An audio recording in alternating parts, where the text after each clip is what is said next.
Welcome and thank you for being here. I have some new additions in the garden that I am so excited about.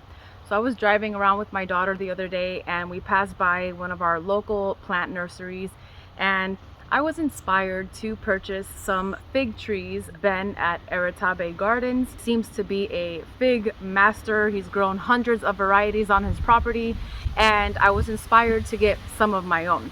So here I have a Celeste and an LSU fig tree, and I will eventually be up potting these and placing them in the ground, but I'm not ready to do that yet. If you've been watching my videos, you're probably tired of hearing me say this. I've said it probably 1,000 times, but we are moving, and so once we get into our permanent location, I will be placing these in the ground. Right now we will be staying in our RV until we find the perfect piece of land.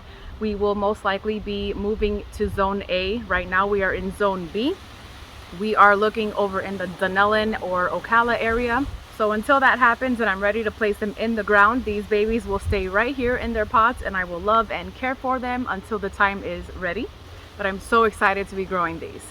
If you notice, there are some white spots on the leaves, and that's just diatomaceous earth that I had put on these leaves a few days ago, but it will wash right off and it's not harmful to the plant. It was just, I was trying to prevent slugs and snails from eating the leaves because they were already trying to attack it when I brought it home. But what I'm also excited about is that the nursery actually gifted me a longevity spinach plant. And whether you've heard about it or not, there's tons of information, tons of videos about it online.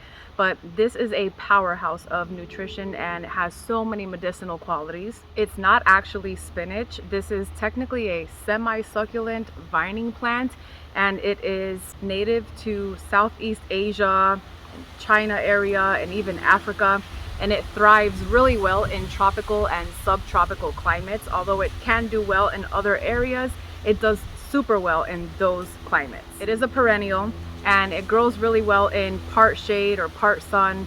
You can even grow it indoors, like by a windowsill next to your other herbs. Now, there is extensive pharmacological research on its numerous health benefits.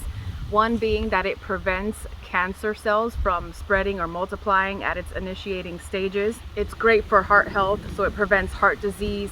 It's an antiviral, antioxidant, anti-inflammatory. It regulates your blood sugar, high blood pressure, high cholesterol. It boosts the immune system. So overall, a powerhouse in my opinion.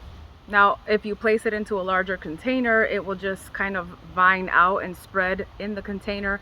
If you place it in ground, it'll just kind of creep outward and start to grow a little bit bush-like. Although it doesn't grow more than 12 inches tall from what I've read, so it can make a pretty good ground cover if that's what you're looking for as well.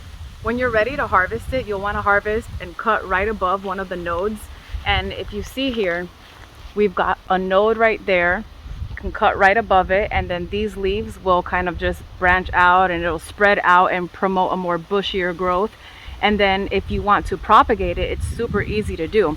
You would just cut enough to have two nodes. So I would have like one node up here, and then I have another node here. So I'd probably cut right below this node. And then if you stick this in soil, this node will turn into roots, and this node up here will turn into leaves. So it's super easy to propagate. And the way that you would prepare it is that every part of this plant is edible. So even the stems you can use it almost like asparagus, but you can eat the leaves raw and add them to salads or smoothies. You can cook them down and add them to any dish as you would any other green, spinach or collard greens, any other green. You can basically substitute it with this.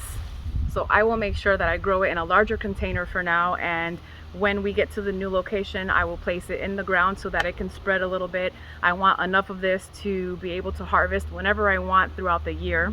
And I'm really excited to be growing this, as well as my little figs. Now, it's so small that I don't want to pull any leaves off, but I will just to taste this with you.